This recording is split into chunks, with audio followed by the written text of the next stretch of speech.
اللہ تبارک و تعالی نے قرآن مجید میں مختلف مقامات پر اپنے نیک بندوں کے تذکرے فرمائے ہیں، ان کی صفات کو، ان کی خوبیوں کو، ان کی سیرتوں میں پائے جانے والے حسن کو اللہ کریم نے بیان فرمایا ہے۔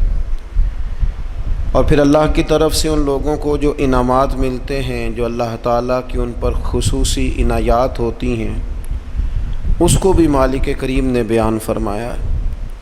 اللہ کریم نے ارشاد فرمایا کہ ان الذین قالوا ربنا اللہ، فرمایا بے شک وہ لوگ جنہوں نے کہا کہ اللہ ہمارا رب ہے، ثم استقاموا، پھر وہ اس پر ڈٹ گئے۔ ان الذین قالوا ربنا اللہ، بے شک وہ لوگ جنہوں نے کہا کہ اللہ ہمارا رب ہے، ثم استقاموا، پھر وہ اس پر ڈٹ گئے۔ مالک پھر انہیں کیا ملے گا؟ فرمایا فلا خوف علیہم ولا ہم یحزنون، ان پر کوئی خوف نہیں اور وہ غمگین بھی نہیں ہوں گے۔ اللہ تعالیٰ ان کو عطا یہ فرمائے گا کہ ان کی زندگی سے ہر خوف، ہر غم، ہر حزن مالک کریم دور فرما دے گا۔ جنہوں نے کہا کہ اللہ ہمارا رب ہے اور پھر اس پر ڈٹ گئے۔ بہت سارے لوگ دین کا دعویٰ کرتے ہیں، اچھا مسلمان ہونے کا اعلان کرتے ہیں، بہت سارے لوگ خود سے بتاتے ہیں کہ میں بڑا بااصول ہوں، فلاں فلاں جگہ پہ میں بعض معاملات کے اندر بڑا سخت ہوں، لیکن ڈٹتے نہیں، کھڑے نہیں رہتے، استقامت اختیار نہیں کرتے۔ ہمارے صوفیاء فرماتے ہیں استقامت جو ہوتی ہے یہ کرامت سے بہتر ہوتی ہے۔ آپ کے اندر ڈٹ جانے کا مزاج ہو، آپ کی طبیعت کے اندر کسی جگہ کھڑے ہونے کا جذبہ ہو، آپ استقامت کے ساتھ کوئی کام کرنے کے عادی ہوں، یہ زیادہ ضروری ہوتا ہے۔ ہمارے ہاں کچی پکی سوچیں، 2-4 دن کسی کام کو کرنا ہے، پھر 2-4 دن کے بعد کوئی اور کریں گے۔ تو اپنی زندگی کے اندر استقامت پیدا کریں۔ استقامت سب سے بڑا فائدہ یہ کرتی ہے کہ خوف اور غم کو دور کر دیتی ہے۔ تو جو بندہ ٹینشن فری ہو جائے، جس کے غم سارے دور ہو جائے، خوف سارا نکل جائے، تو میرا خیال ہے یہ زندگی میں بہت بڑی نعمت ہے کہ خوف اور غم سے بندہ آزاد ہو جائے۔ تو قرآن مجید نے اس کا نسخہ یہ بیان کیا ہے کہ پہلے کہو ہمارا رب اللہ ہے، پھر اس پہ ڈٹ جاؤ۔ بہت سارے لوگ تھے جو ڈٹے، ان کی تعداد بہت زیادہ ہے۔ نبی پاک صلی اللہ تعالیٰ علیہ وسلم کے تمام صحابہ ڈٹ گئے دین پر، پوری طرح انہوں نے اپنے اپنے مقام پر سٹینڈ لیا، پوری طرح اپنے قبیلوں، اپنے گھر والوں، اپنے رشتہ داروں، اپنے گلی محلے والوں کی، برادری والوں کی سخت ترین مخالفت برداشت کی، سوشل بائیکاٹ ہوئے، اعصاب شکن باتیں انہیں سننے کو ملیں، لیکن وہ ڈٹ گئے۔ نتیجہ کیا نکلا؟ اللہ نے انہیں ہر خوف اور ہر غم سے آزاد فرما دی۔ یہ بہت سارے لوگ ہیں، ان کی بہت ساری تعداد ہے، لیکن کچھ لوگ اس جماعت میں امامت کے درجے پر فائز ہیں۔ ان میں ایک بڑا نام امیر المومنین سیدنا فاروق اعظم رضی اللہ تعالیٰ عنہ۔ مسند احمد میں نبی پاک صلی اللہ تعالیٰ علیہ وسلم کا فرمان موجود ہے۔ حضور فرماتے ہیں میری امت میں دین کے معاملے میں جو بندہ سب سے زیادہ سخت ہے وہ عمر ابن خطاب ہے۔ دین کے معاملے میں عمر کے مزاج کے اندر سختی ہے، یہ شدت کے ساتھ لوگوں کو دین کی طرف مائل بھی کرتے ہیں، رغبت بھی دیتے ہیں، جذبے کے ساتھ، انشراح صدر کے ساتھ، ذوق شوق کے ساتھ دین کے معاملے میں۔ ذات کے ہمارے اندر بھی سختی ہوتی ہے، شدت ہوتی ہے، لیکن زیادہ تر اپنی ذات کے معاملے میں ہوتی ہے۔ کوئی جو مرضی کرتا رہے، ہمیں اس سے کچھ لینا دینا نہیں، لیکن اگر ہمیں برا کہے گا پھر ایسا پوچھ نہیں لینا، پھر پورا مقابلہ نہیں کرنا، پھر گزر کے جائے کہاں، پھر تو دیکھ لینا کہاں تک بات جاتی ہے۔ تو حضرت فاروق اعظم رضی اللہ تعالیٰ عنہ کا یہ کمال تھا کہ انہوں نے پوری طرح طے کر لیا تھا کہ میرا دین ہی میرے لیے سارا کچھ ہے۔ دین کو اوڑھنا بچھونا بنا لیا۔ جب کچھ لوگ کچھ چیزیں طے کر لیتے ہیں پھر ان پر ڈٹ جاتے ہیں، تو ان لوگوں کی زندگی کچھ مشکلات سے ضرور گزرتی ہے، لیکن ان کے پاس کوئی رستہ تو ہوتا ہے نا۔ کوئی ان کے پاس راہ تو ہوتی ہے نا گزرنے کی، کوئی آگے بڑھنے کا رستہ تو ان لوگوں کو میسر آتا ہے نا۔ تو میرے عزیز یاد رکھیں گے اور اس بات پر ہمیشہ کاربند رہیں گے کہ دینی معاملات کے اندر، حدود اللہ کے مسئلے میں، نفاذ شریعت کے مسئلے میں، رب و رسول کے قانون کے مسئلے میں سیدنا فاروق اعظم رضی اللہ تعالیٰ عنہ کے مزاج کے اندر بہت زیادہ اللہ تبارک و تعالیٰ نے جذبہ رکھا ہوا تھا۔ پھر دوسری بات یہ تھی کہ حضرت عمر فاروق رضی اللہ تعالیٰ عنہ نے نا دنیا داری کی طرف توجہ نہیں کی۔ انسان کی سب سے بڑی کمزوری یہ ہوتی ہے کہ جب وہ مال کی طرف مائل ہونے لگ جاتا ہے نا، جب وہ دنیاوی آسائشوں میں زیادہ الجھ جاتا ہے، جب اس کی توجہ زیادہ تر دنیا میں نت نئے آنے والی سہولت کی طرف بڑھتی ہے، نت نئے آنے والے فیشن کی طرف بڑھتی ہے، نت نئی آنے والی چیزیں اسے اپنی طرف مائل کرتی، تو وہ روحانی طور پر کمزور ہوتا جاتا ہے۔ حضرت فاروق اعظم رضی اللہ تعالیٰ عنہ سردار تھے، اپنے قبیلے کے سمجھدار آدمی تھے، معاملہ فہم تھے، تدبر والے تھے، پھر اللہ نے موقع دیا اور انہیں اس منصب پر بٹھایا جو بہت بڑا منصب تھا، وہ مسلمانوں کے امیر بن گئے، نبی پاک علیہ السلام کے جانشین بن کر وہ بیٹھے، اور ان کے دور میں اللہ نے وسعت بھی عطا کی، بڑی بڑی فتوحات ہوئیں، بہت زیادہ مال غنیمت آیا، گنجائش آئی، اور دور کے تقاضوں تھے بھی حضرت عمر پوری طرح آگاہ تھے۔ انہوں نے چھوٹے بچوں کے وظیفے مقرر کیے، پولیس کا محکمہ مقرر کیا، فوجیوں کی تنخواہیں لگائیں، اساتذہ کے معاملات دیکھے، علمی مذاکرے کیے، 4000 سے زیادہ مساجد کی تعمیر کی، اتنے سارے کام حضرت فاروق اعظم نے کیے۔ معاشرے کی جتنی بھی ضروریات تھیں ان سب سے حضرت عمر آگاہ تھے،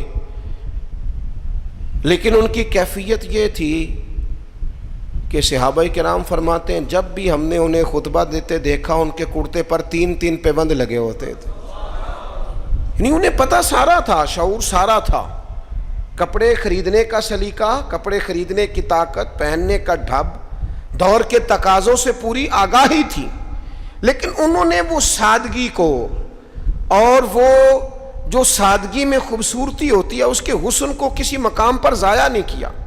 اللہ تعالیٰ نے انہیں فضیلت عطا کی، اور یہ سادگی ان کی اتنی زیادہ معروف تھی، اتنی زیادہ معروف تھی، جو بندہ دنیا دار نہیں نہ ہوتا پھر وہ بزدل بھی نہیں ہوتا۔ اسے مال سے، شہرت سے، لوگوں کی گڈ بک میں آنے کا بہت زیادہ شوق نہیں نہ ہوتا، اس بندے میں فکری کمزوری اور فکری انتشار بھی پیدا نہیں ہوتا۔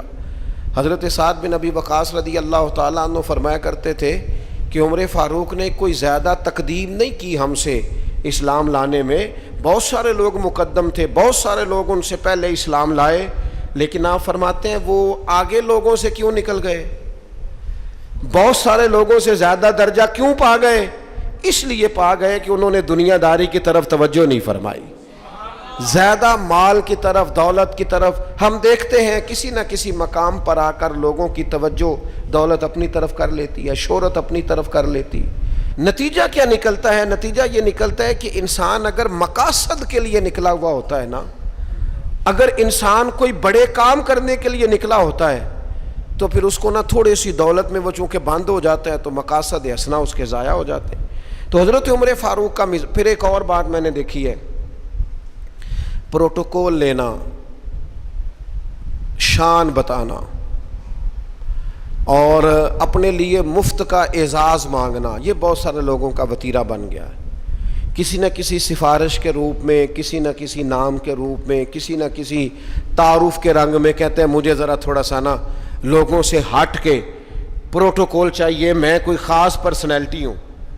یہ اتنا بڑا نقص ہے معاشرے کا، اتنا بڑا نقص ہے کہ 2 4 5 لوگ بہت سارے لوگوں کو تکلیف میں مبتلا کر دیتے ہیں، بہت سارے لوگوں کو آزمائش میں ڈال دیتے ہیں۔ ایک آدمی روڈ پہ چڑھا ہوا ہے، وہ کیا ہے؟ وہ VIP ہے، لیکن اس کے نتیجے میں کتنے لوگوں کا سفر مشکل ہو گیا، کتنی ایمبولینس تھی جن کا گزرنا مشکل ہو گیا، کتنے لوگ تھے جو تکلیف اور اذیت میں آ گئے، لیکن اس کا پروٹوکول جاری ہے۔ اور پھر اعزازات، پھر بڑی بڑی باتیں۔ صحابہ فرماتے ہیں فاروق اعظم 22 لاکھ مربع میل کے حکمران تھے، لیکن جب وہ حج پہ گئے نا، کوئی اضافی پروٹوکول نہیں، کوئی الگ سے ان کے لیے خیمہ نہیں لگتا تھا۔ خود حضرت فاروق اعظم اپنی چادر اتارتے اور درخت پر دیکھتے جہاں چند ٹہنیاں ملی ہوتی ان پر چادر ڈال کے سایہ کرتے اور ان کے نیچے آرام کر لیتے۔ جب آپ کا پروٹوکول ہوتا ہے نا، جب آپ کا اعزاز ہوتا ہے، جب آپ کی کوئی شان ہوتی ہے، تو جن سے آپ پروٹوکول مانگ رہے ہوتے ہیں نا، انہیں آپ نے تکلیف میں ڈالا ہوا ہوتا ہے۔ خوبصورتی انسان کی یہ ہے کہ وہ کسی پر بوجھ نہ بنے، تکلیف نہ کسی بندے کو اس کی وجہ سے ہو۔ بعض لوگ آ جاتے ہیں نا کہیں تو مصیبت کھڑی ہو جاتی ہے، وہ گھر والوں سے طرح طرح کے مطالبات کرتے ہیں۔ تو سیدنا فاروق اعظم کی طبیعت میں کوئی پروٹوکول نہیں، کسی قسم کی کوئی تکلیف کسی کو دینا یہ حضرت عمر گوارا نہیں کرتے۔ پھر دوسری بات یہ تھی کہ مزاج کے اندر جو بہت زیادہ عاجزی تھی نا، جو انکساری تھی، بچے کھیل رہے تھے، اب بچے چھوٹے چھوٹے کھیل رہے ہیں اور ایک آدمی جو امیر المومنین ہیں، جو 22 لاکھ مربع میل کے حکمران ہیں، وہ آ گئے حضرت عمر، تو بچے ان کو دیکھ کے دوڑ پڑے۔ کھجوریں بچے کھا رہے تھے تو حضرت عمر قریب گئے تو ایک بچہ کھڑا رہا۔ آپ فرمانے لگے بھائی تم کھجوریں توڑ رہے تھے؟ انہوں نے کہا نہیں حضور، ہم کھجوریں نہیں توڑ رہے تھے، بلکہ جو گری ہوئی تھی وہ ہم نے اٹھا کے کھائی ہیں۔ تو حضرت عمر نے تھپکی دی۔ اب وہ بچہ چھوٹا سا کیا کہتا ہے حضرت عمر سے؟ آپ شخصیت کا قد کاٹ دیکھیں، وقار دیکھیں، مقام دیکھیں، لیکن وہ چھوٹا بچہ عرض کرتا ہے امیر المومنین یہ میں نے نا کھجوریں بڑی مشکل سے زمین سے جمع کی ہیں، وہ جو کونے پہ سامنے بچے کھڑے ہیں بڑے شرارتی اور تیز ہیں، اور وہ اس طاق میں کھڑے ہیں کہ میں ان کے قریب سے گزروں گا تو وہ میری کھجوریں چھین لیں گے، حضور اب میں کیا کروں؟ تو حضرت عمر کہنے لگے کرنا کیا ہے، میں تیرے ساتھ چلتا ہوں، تجھے گھر چھوڑ کے آتا ہوں۔ یعنی اتنا ٹائم ہے اتنے بڑے آدمی کے پاس کہ ایک بچے کو کہے چل تجھے گھر چھوڑ کے آؤں۔ حضرت فاروق اعظم رضی اللہ تعالیٰ عنہ اس بچے کے ساتھ ساتھ چل رہے ہیں، کئی گلیاں گزر کر کئی محلے گزر کر اس کا گھر آ گیا، کہنے لگے پتر اب تو گھر پہنچ گیا، مجھے اجازت ہے میں جاؤں؟ کسی جگہ مزاج میں، کسی کونے میں، کسی جگہ یہ بات نہیں پیدا ہونے دی کہ میں کوئی چیز ہوں۔ ہمارے ہاں بہت سارے لوگ ہیں 6 تو کارڈ رکھے ہوئے ہیں۔ حضرت فاروق اعظم رضی اللہ تعالیٰ عنہ کے مزاج کے اندر یہ حسن تھا، یہ خوبصورتی تھی۔ یہ خوبصورتی ہوتی ہے کہ انسان بڑا ہو پر اپنے آپ کو بڑا سمجھے نا، اس کا بڑا اونچا قد ہو لیکن وہ زمین پہ بیٹھنا پسند کرے، علمی فکری صلاحیتیں بہت زیادہ ہوں لیکن اس شخص کا مزاج یہ ہو کہ کسی جگہ اس بندے سے مل کر انسان اپنے آپ کو چھوٹا محسوس نہ کرے۔ حضرت فاروق اعظم کے مزاج کی یہ سادگی، پھر اس کے بعد ان پر نا باتیں پوری طرح طاری تھیں۔ میں بڑی معذرت کے ساتھ عرض کروں گا، آج لوگوں نے دین کے کپڑے پہنے ہوئے ہیں، وہ دیندار نہیں ہیں، انہوں نے دین کا لباس پہنا ہوا ہے لیکن دیندار نہیں ہے، انہوں نے دین کا تعارف اپنے ساتھ لگایا ہوا ہے، سابقہ اور لاحقہ لگایا ہوا ہے، میں فلاں صاحب ہوتا ہوں، لیکن ان کی گفتگو، ان سے اٹھنا بیٹھنا، ملاقات کرنا وہ ثابت نہیں کرتا کہ یہ بندے دیندار ہیں، انداز نہیں بتاتے۔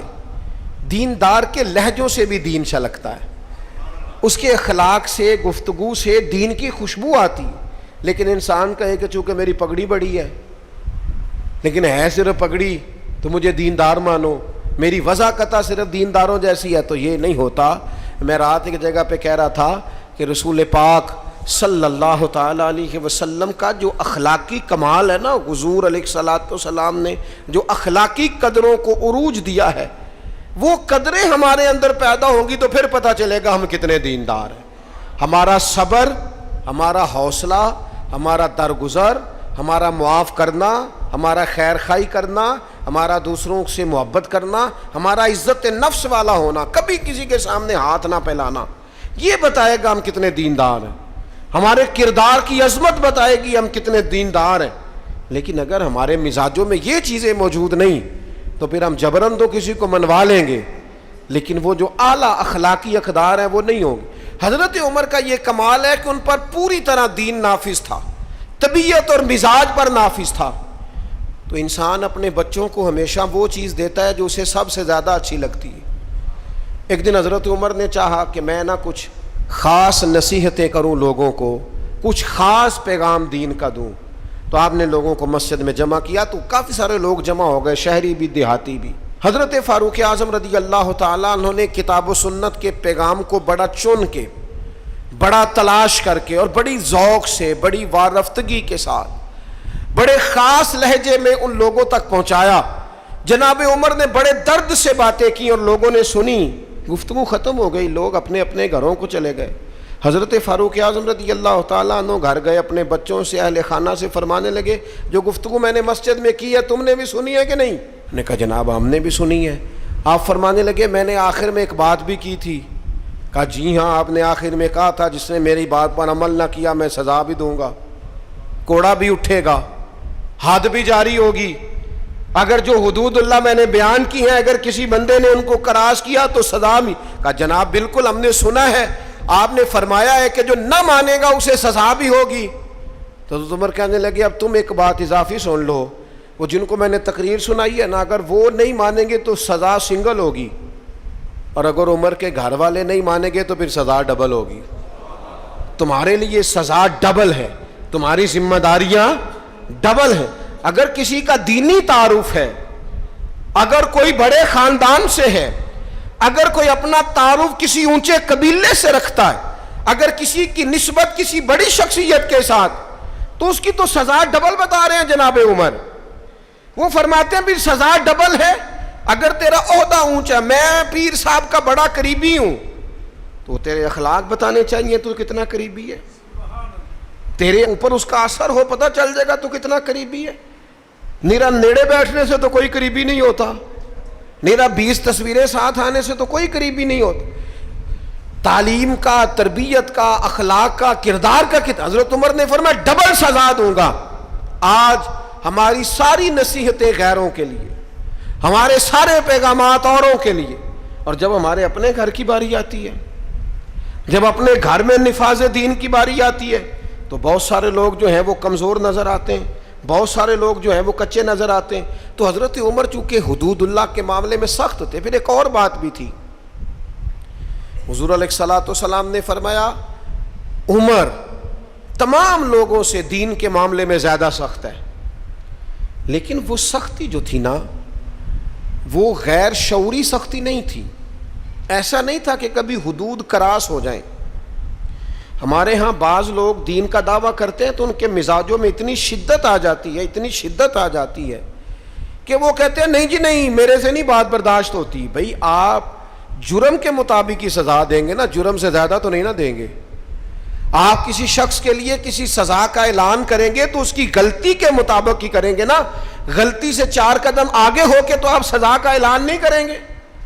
بعض لوگ 2 قدم آگے بڑھ کے لوگوں کو سزا دینا چاہتے ہیں، بعض لوگ ایسے ہوتے ہیں جو اس معاملے میں اتنے شدت پسند ہو جاتے ہیں کہ وہ بھی زیادتی کر جاتے ہیں۔ حضرت فاروق اعظم رضی اللہ تعالیٰ عنہ نے دور سے ایک نوجوان کو آتے دیکھا، وہ آپ کی طرف آ رہا تھا تو آپ فرمانے لگے یہ شخص بیچارہ تکلیف میں ہے اور کسی خاص پریشانی کے لیے ہماری طرف آ رہا ہے۔ وہ شخص آیا اور سیدھا حضرت عمر کے پاس آیا تو زور زور سے رونے لگ گیا۔ میں خاص بات کرنے لگا ہوں، یہ میرا کلام ذرا بڑوں سے ہے، بڑوں سے۔ ابا جی کو چاہیے بچہ جتنی غلطی کرے نا اتنا ہی ڈانٹیں، وہ پھر 6 ہفتے نہ ڈانٹنا شروع کر دیں۔ استاد صاحب کو چاہیے کہ جتنی بچے کی کمزوری ہے نا، مجھے پتہ ہے سب سے زیادہ کس بات سے تکلیف ہوتی ہے، آپ کے بچے نے غلطی کی ہے، آپ اپنے بچے کو ڈانٹ لیں، سمجھا لیں، آپ کسی اور کے سامنے اس کی تذلیل کبھی نہ کریں، یہ زیادتی والی بات ہے۔ آپ اسے رسوا نہ کریں، بتائیں کسی ایسے شخص کو جس سے آپ کو امید ہے کہ آپ کو مشورہ دے گا یا اسے سمجھائے گا، لیکن گلی گلی کھڑے ہو کے اپنے آپ کو مظلوم ثابت کرنے کے لیے اس کی توہین نہ کریں، یہ انداز درست نہیں ہے۔ اس سے بچوں کی انسلٹ ہوتی ہے، وہ کمزور پڑ جاتے ہیں، ہر جگہ رونا رونا میرے بچے اچھے نہیں، میں بڑا پریشان ہوں۔ کیا بات کر رہے ہیں آپ؟ یہ بچہ تو آپ کی کمائی ہے، اساس ہے، حسن ہے، نسل ہے، اصل ہے، اور اس قدر زیادہ تکلیف دینا، جگہ جگہ شکایتیں، جگہ جگہ باتیں۔ ہمارے بچے ہمارے ہیں نا، تو ان کی عزت کس کی ہے؟ کیوں ہم گلی گلی اپنے بچوں کی رسوائی کرتے ہیں؟ کیوں کمزوریاں؟ اور جن کو ہم خیر خواہ سمجھ کے بتا رہے ہوتے ہیں نا، وہ آگے جا کے مزے لے لے کے بتاتے ہیں، تو نقصان کس کا ہوا؟ ہمارا، ہمارے قبیلے کا، ہمارے گھر کا۔ یہ دیکھیے ذرا، حضرت عمر رضی اللہ تعالیٰ عنہ مزاج کے لحاظ سے سخت ہیں، ایک نوجوان آیا, اس نے آ کے رونا. یہ پہلو آپ نے ضرور یاد رکھنا ہے میرے سیدنا فاروق اعظم کا. ہمارے امام, ہمارے قائد, ہمارے لیڈر, رہنما, مقتدا حضرت فاروق اعظم رضی اللہ. یہ انداز ضرور یاد رکھیے گا. حضرت عمر فاروق کا یہ طبقات ابن سعد میں موجود ہے. نوجوان آیا اور آ کے رو ہی پڑا. حضرت عمر نے اس کو روتے دیکھا تو فرمایا بیٹا کیا ہوا؟ کہنے لگے حضور فلاں علاقے کے فلاں گورنر صاحب کا مسئلہ ہے. حضور مجھ سے غلطی ہو گئی تھی, میں شراب پی بیٹھا تھا, انہوں نے مجھے درے بھی مارے ہیں.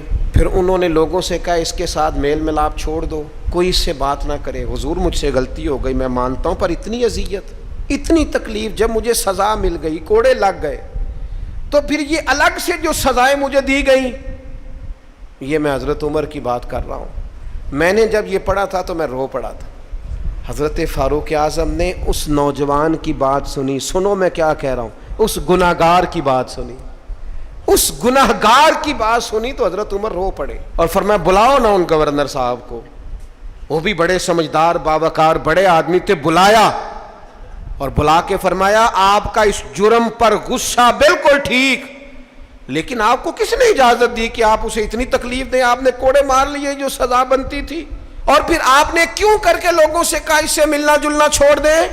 فرمایا اب میں آپ کو حکماً کہتا ہوں اگر آج کے بعد آپ نے کوئی ایسا کام کیا تو میں آپ کو سزا دوں گا. فرمانے لگے آپ نے کہا تھا نا لوگ ان سے ملے جلے نہ. فرمایا اب آپ ہی لوگوں سے کہیں ان سے ملاقات شروع کریں. جب انہوں نے توبہ کر لی, اپنا گناہ مان لیا, جب اقرار کر لیا, معافی مانگ لی, اب سزا کا کیا معنی ہوا, اب تکلیف کا کیا معنی ہوا؟ سیدنا فاروق اعظم رضی اللہ تعالیٰ عنہ فرمانے لگے اگر یہ سچی توبہ کر لے تو پھر تو ان کی گواہی بھی قبول کی جائے گی, ان کی گواہی تک ہم قبول کریں گے. وہ کسی نے کہا تھا الجھے الجھے بکھرے بکھرے روز و شب دیکھے گا کون, لوگ تیرا جرم دیکھیں گے سبب دیکھے گا کون. لوگ معافی نہیں دیتے, لوگ درگزر ہی نہیں کرتے. انسانوں سے غلطیاں ہو جاتی ہیں, لیکن اگر کسی نے توبہ کر لی, اور صحیح حدیث میں موجود ہے نبی پاک علیہ السلام نے فرمایا اگر کبھی کسی بندے سے کوئی گناہ ہو گیا پھر اس نے توبہ کر لی, اگر کسی نے اس بندے کو دوبارہ وہ گناہ یاد کرایا تو اللہ تعالیٰ اس بندے کو یاد کرانے والے کو سزا دے گا, مرنے سے پہلے پہلے اسے بھی اس گناہ میں مبتلا کر دے گا. تو حضرت عمر نے فرمایا تم نے 2 قدم بڑھ کے اذیت دی. وہ اعتدال میں رہنے کے قائل تھے, وہ نفاذ دین کے معاملے کے اندر حدود و قیود کے قائل تھے. ہم شدت پسندی کرتے ہیں, 2 قدم آگے. اور پھر حضرت عمر کی خواہش کیا تھی, میں بات سمیٹنے لگا ہوں. ایک بڑی خاص بات جو بڑی طبیعت کو بھاتی ہے اس پر آپ نے ضرور غور کرنا ہے. سیدنا فاروق اعظم نے ایک دن صحابہ کے بیچ بیٹھے تھے. ہمارے ہاں لوگ پتہ کیا کہتے ہیں, وہ کہتے ہیں پیسہ آ جائے, کاروبار چل جائیں, فیکٹریاں لگ جائیں, اور معیشت اور معاشرت کے مسائل حل ہو جائیں, کاروبار وسیع ہو جائے, کھیت کھلیان کھل جائیں تو شاید انقلاب آ جائے گا. انقلاب ہمیشہ اچھے لوگوں سے آیا کرتا ہے. فیکٹریوں کے بہتر ہونے سے زیادہ ضروری یہ ہے کہ قوم دیانتدار ہو جائے. کاروبار تو چل ہی جائے گا, لیکن اس سے پہلے ضروری یہ ہے کہ لوگ جد و جہد والے ہو جائیں, اخلاق والے, عبادت والے ہو جائیں. حضرت عمر بیٹھے تھے صحابہ کے درمیان, فرمایا بھئی اپنی اپنی خواہش کا اظہار کرو. تو ایک صحابی کہنے لگے میرا دل کرتا ہے میرے پاس بہت زیادہ سونا چاندی ہو, سارا اللہ کے رستے میں خیرات کر دوں. تو حضرت عمر کہنے لگے آپ کی خواہش بڑی شاندار ہے, آپ بھی کوئی خواہش کیجیے. تو دوسرے صحابی عرض کرنے لگے, انہوں نے سونا چاندی کہا, میرا دل کرتا ہے ہیرے جواہرات ہوں اور زمین ہیرے جواہرات سے بھر جائے, اور میں ایک تنکا بھی بچا کے نہ رکھوں, سارا اللہ کی مخلوق میں تقسیم کر دوں. سب اپنی اپنی خواہشات بتاتے رہے. حضرت عمر رضی اللہ تعالیٰ عنہ فرمانے لگے تم سب کی خواہشات بجا ہیں, لیکن اگر مجھ سے پوچھو نا تو میرا دل کرتا ہے زمین بھر جائے حضرت معاذ ابن جبل جیسے لوگوں سے. میرا دل کرتا ہے زمین بھر جائے حضرت ابو عبیدہ بن جراح جیسے لوگوں سے. میرا دل کرتا ہے زمین بھر جائے حضرت سالم مولا جیسے لوگوں سے. میرا دل کرتا ہے ان جیسے لوگوں سے زمین بھر جائے اور میں ان سب کو اللہ کی فرما برداری کے کاموں میں لگا دوں. رجال کار پیدا ہوں, اچھے لوگ پیدا ہوں, مردان خدا پیدا ہوں, وہ لوگ پیدا ہوں جن کے کردار کی خوشبو سے زمانہ مہک اٹھے. حضرت عمر فرمانے لگے میرا جی چاہتا ہے ان لوگوں سے زمین بھرے اور ان لوگوں کو ہم اللہ کی فرما برداری میں لگائیں۔ تو حضرت عمر نے ہمیں یہ سبق پڑھایا کہ چاندی اور سونا بڑا آ جائے، دودھ اور شہد کی نہریں بھی بہہ جائیں، لیکن اگر دیانتدار قیادتیں ہی موجود نہ ہوں، اگر قوم امانت داری سے، تقوی سے، محنت سے، جد و جہد سے آری ہو تو انقلاب کیسے آئے گا؟ ہمیں سبق دیا کہ رجال کار تیار کرو، تعلیم و تربیت کے ساتھ ایسے لوگوں کو تیار کیا جائے جن کا اخلاق دین کے مطابق ہو، کردار دین کے مطابق ہو، سوچوں پہ اللہ کے خوف کا پیرا ہو، ان کی زندگی نکھری ہوئی ہو، سجی ہوئی ہو، سنوری ہوئی ہو۔ ایسے لوگ جب امت تیار کرنے میں کامیاب ہو جائے گی، مزاج بن جائے گا، پھر دیکھیں گے کہ انقلاب کس عظمت کے ساتھ، کس بلندی کے ساتھ آتا ہے۔ ان اعلیٰ کردار والے لوگوں کو تیار، اور وہ اعلیٰ کردار والے لوگ تیار کیے جا سکتے ہیں، اپنے ادارے میں تیار کیے جائیں، اپنی خانقاہ میں تیار کیے جائیں، مسجد میں تیار کیے جائیں، کچھ نہ ہو سکے تو اپنے گھر میں اپنے بچے تیار کیے جائیں، ان کو کردار کی بلندیاں اور عظمتیں سکھائی جائیں۔ یہ بات، یہ ابلاغ اگر آگے ہونے لگ جائے تو پھر شعوری بلندی اور شعوری پختگی آئے گی۔ یکم محرم الحرام سیدنا فاروق اعظم رضی اللہ تعالیٰ عنہ کا یوم شہادت ہے۔ کوشش فرمائیے گا اپنے اپنے گھروں میں، اپنے اپنے علاقوں میں حضرت عمر کی یاد منانے کی کوشش کی جائے، ان کا تذکرہ کیا جائے۔ ان کی باتیں چاند سے زیادہ ٹھنڈی، سورج سے زیادہ روشن ہیں، ان کی باتیں اللہ کے لشکروں میں سے لشکر ہیں، ان کا تذکرہ ہمیشہ خوشبودار ہے، ان کی گفتگو ہمیشہ دینی جذبہ پیدا کرتی ہے، ان کی باتیں انسان کو اللہ کی اطاعت اور فرما برداری کے قریب لاتی۔ حضرت فاروق اعظم رضی اللہ تعالیٰ عنہ کے تذکار جمیلہ سے، ان کی گفتگو سے، ان کی باتوں سے اپنے دل کو بھی ٹھنڈا کیا جائے اور اپنے ماحول کو بھی خوبصورت بنایا جائے۔ اللہ تعالیٰ ہمیں ان بزرگوں کے فیض سے فیض یاب فرمائے۔